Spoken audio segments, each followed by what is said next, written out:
Olá pessoal, tudo bem? Graça e paz. Como foi o seu final de semana? Espero que tenha sido na presença do Senhor. Eu estou feliz porque hoje nós vamos finalizar o capítulo de Gênesis, o livro de Gênesis.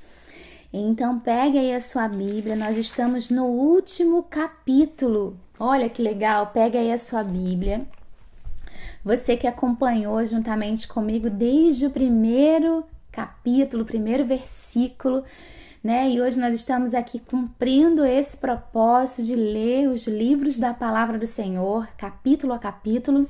E hoje nós estamos terminando o nosso primeiro, amém? Faltam muitos, mas para a glória do Senhor estamos aqui firme nesse propósito.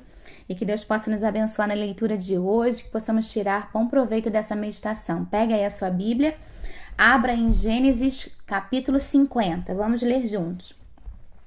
Então José se lançou sobre o rosto de seu pai e chorou sobre ele e o beijou. Ordenou José a seus servos, aos que eram médicos, que embalsamassem a seu pai, e os médicos embalsamaram a Israel, gastando nisso 40 dias, pois assim se cumprem os dias do embalsamento, e os egípcios o choraram 70 dias.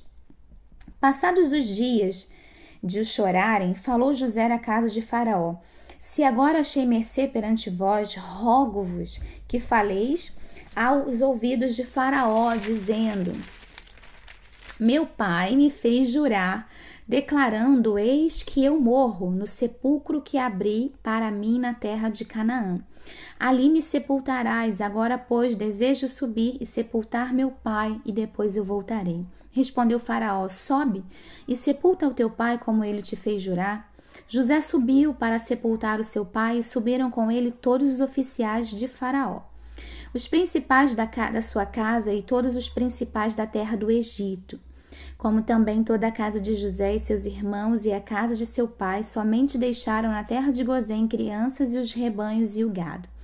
E subiram também com ele tanto carros como cavalheiros. E o cortejo foi grandíssimo, chegando eles, pois a eira de Atade, que está além do Jordão, fizeram ali grande e intensa lamentação, e José pranteou seu pai durante 7 dias. Tendo visto os moradores da terra, os cananeus, o luto da eira de Atade, disseram: Grande pranto é este dos egípcios. E por isso se chamou aquele lugar de Abel-Misraim, que está além do Jordão. Fizeram-lhe seus filhos como havia ordenado. Levaram-no para a terra de Canaã e o sepultaram na caverna do campo de Macpela, que Abraão comprara com o campo por posse de sepultura, a Efron, o Eteu, fronteiro a Manré. Depois disso, voltou José para o Egito, ele, seus irmãos e todos os que com ele subiram a sepultar seu pai. Vendo os irmãos de José que seu pai já era morto, disseram: É o caso de José nos perseguir e nos retribuir certamente o mal todo que lhe fizemos. Portanto, mandaram dizer a José: Teu pai ordenou antes da tua morte, dizendo: Assim direis a José: Perdoa, pois, a transgressão de teus irmãos e o teu pecado, porque te fez mal. Agora, pois, te rogamos que perdoes a transgressão dos servos do Deus teu pai. José chorou enquanto lhe falavam. Depois vieram também seus irmãos, prostraram-se diante dele e disseram: Eis-nos aqui por teus servos. Respondeu-lhe José: Não temais, acaso estou eu em lugar de Deus? Vós, na verdade, intentaste o mal contra mim, porém Deus o tornou em bem, para fazer como vedes agora, que se conserve muita gente em vida. Não temais, pois eu vos sustentarei a vós outros e a vós, filhos. Assim os consolou e lhes falou ao coração. José habitou no Egito, ele e a casa de seu pai, e viveu 110 anos. Viu José os filhos de Efraim até a 3ª geração. Também os filhos de Maquir, filho de Manassés, os quais José tomou sobre seus joelhos. Disse José a seus irmãos: Eu morro, porém Deus certamente nos visitará e vos fará subir desta terra para a terra que jurou dar a Abraão, a Isaque e Jacó. José fez jurar os filhos de Israel, dizendo: certamente Deus vos visitará e fareis transportar os meus ossos daqui. Morreu José da idade de 110 anos, embalsamaram-no e o puseram num caixão no Egito. A palavra de hoje é uma palavra de luto, porque no capítulo 49 nós vimos as últimas profecias de Jacó para seus filhos, para José. E aí a palavra vai dizer que no versículo 33, que acabando Jacó, após ter reunido os seus filhos e ter dado todas as orientações e ter falado todas aquelas profecias, ele se recolheu e ali ele expirou. Então ele tinha feito um pedido para José que ele fosse sepultado na terra de seu pai, de seu avô, né? E José, ele cumpriu aquele sonho, aquela promessa que ele tinha feito a seu pai.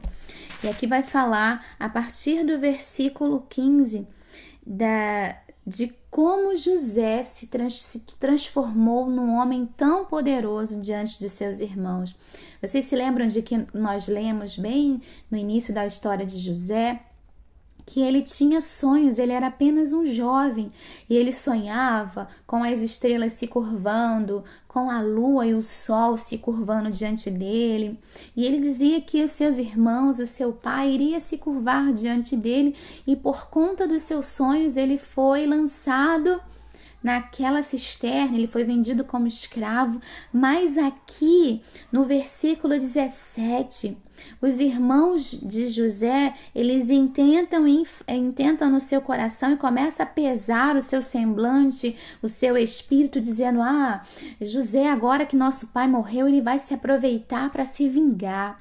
Mas aqui nós vemos como é ter um coração perdoador, porque aqui José lhe disse no versículo 19: não temas, acaso estou eu no lugar de Deus? Eu não vou lhes fazer mal. O mal que vocês fizeram para mim, Deus transformou em coisa boa, para que hoje eu estivesse numa posição de abençoar vocês e de manter vocês vivos. Olha que coisa maravilhosa esse final de livro. Nós podemos ver que todo aquele mal que foi feito sobre aquele jovem cooperou para o bem dele. E é por isso que a palavra do Senhor diz que todas as coisas, elas cooperam para o nosso bem. Eu quero te dizer hoje que se alguém intentou mal contra você, se alguém planejou mal, planejou te ferir com uma palavra ou te privando de alguma coisa, eu quero te dizer que Deus pode transformar essa situação em coisa boa. Vamos ler aqui o versículo 20. Quando José respondeu a seus irmãos, ele disse: não temais, acaso estou eu em lugar de Deus?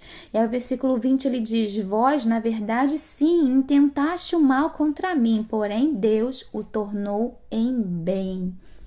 Eu quero profetizar que todos aqueles que intentaram mal contra mim, contra você, que Deus vai transformar esse mal em bem, para que se cumpra a palavra do Senhor, quando ele diz que todas as coisas cooperam para o bem daqueles que amam a Deus. E ele diz aqui, para completar o versículo: como vedes agora que se conserve muita gente em vida. Então eu quero profetizar que eu e você teremos aí a nossa vida abençoada, mesmo que palavras contrárias sejam lançadas sobre a nossa vida, sobre a nossa casa, sobre a nossa família, sobre o nosso ministério. A última palavra vem do Senhor e eu quero profetizar essa mesma palavra sobre a minha vida e sobre a tua vida, que Deus vai transformar todo o intento ruim, todo o intento de mal, todo o intento negativo em coisa boa. Amém? Eu fico muito feliz de chegar a esse final de livro e nós vamos dar início ao livro de Êxodo, segundo livro de Moisés, chamado Êxodo. Então nós vamos ler sobre Moisés. Nós estudamos um pouquinho sobre Adão, Eva, sobre Abraão, Isaac, Jacó. Tantos personagens da palavra do Senhor, nós estudamos todos eles aqui nesse versículo, no livro de Gênesis. Então agora nós vamos estudar um pouquinho mais, agora falando sobre Moisés. Vamos estudar sobre Êxodo, amém? Eu quero te agradecer por compartilhar, por meditar nessa palavra e juntos chegamos ao último capítulo deste livro. Amém? Que Deus nos abençoe, que tenhamos uma semana abençoada em nome de Jesus. Shalom, shalom.